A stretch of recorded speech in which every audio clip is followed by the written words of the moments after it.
You know what keeps me up at night? For 22 years, the U.S. Air Force investigated UFOs. 12,000 cases. And when they shut it down, they said everything was explained. But not everything was explained, not even close. This is Project Blue Book, and the truth is stranger than you think. Let me take you back to 1947. World War II just ended, the Cold War is heating up, and suddenly people are seeing things in the sky. Flying saucers, strange lights, objects moving in impossible ways. The military couldn't ignore it. What if these were Soviet aircraft? They had to investigate, so in 1952, they launched Project Blue Book. Over 22 years, they investigated over 12,000 UFO sightings. These weren't just random people. These were pilots, military personnel, police officers, trained observers reporting objects that shouldn't exist.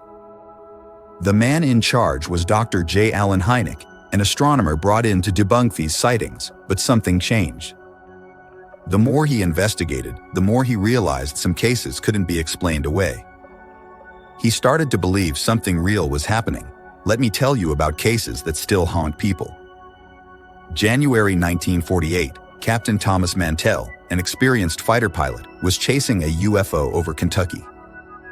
He radioed that he saw a metallic object of tremendous size, then his plane crashed. He died. The Air Force said he was chasing Venus. An experienced pilot supposedly mistook a planet for a massive craft. Does that make sense to you? July 1952, Washington, D.C., multiple UFOs appeared on radar over the nation's capital. Not once, but twice in 2 weeks, fighter jets scrambled, pilots saw them. These objects moved at impossible speeds, made impossible turns. The Air Force held the largest press conference since World War II. Their explanation? Weather phenomena and temperature inversions, but the people who were there knew what they saw. November 1957, Levelland, Texas. Multiple witnesses reported their car engines dying as a glowing object passed overhead. Different people, miles apart, same night, same story. Blue Book called it ball lightning and mass hysteria. See the pattern? Whenever they couldn't explain something, they'd just label it anyway. Strange lights. Swamp gas, metallic disc, weather balloon, impossible maneuvers. Atmospheric conditions, it became almost like they had a checklist of excuses. Project Blue Book had 3 categories for their investigations: identified, insufficient information, and unidentified. By the end, they claimed only about 6% remained truly unidentified, but here's the problem. Many cases that should have been labeled unidentified got forced into the identified category with explanations that didn't quite fit. Dr. Hynek grew increasingly frustrated with this approach. He felt they weren't investigating anymore. They were just explaining things away to close cases. There's a huge difference between solving a mystery and dismissing it. After Blue Book ended, he went on to become one of the biggest voices in serious UFO research.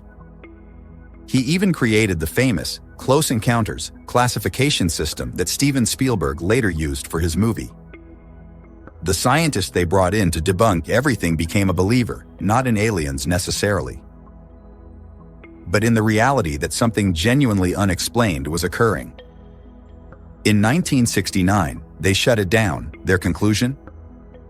UFOs posed no threat, showed no advanced technology, case closed.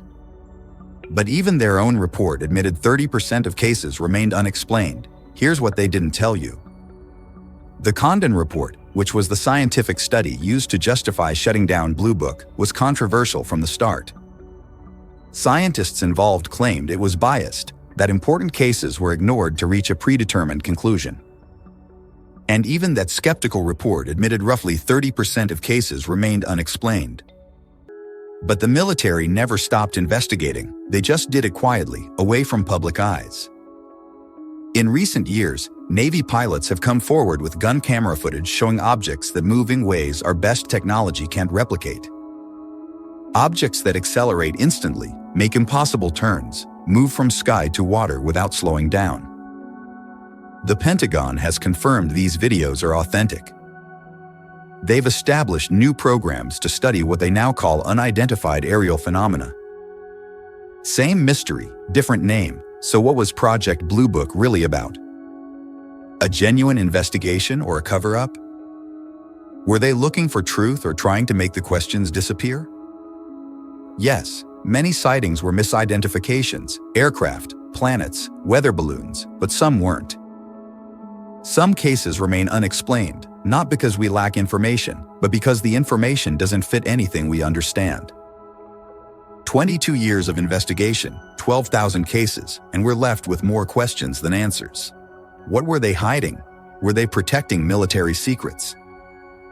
Covering up something they couldn't explain? Or just preventing panic over something they didn't understand? The legacy of Project Blue Book is this: when the government investigates something for 2 decades and then says it's nothing.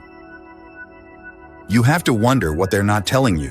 The sky is still full of mysteries. And maybe we're closer to answers now than ever before. If you want more mysteries that make you question everything, hit that subscribe button. Trust me, you won't want to miss what's coming next.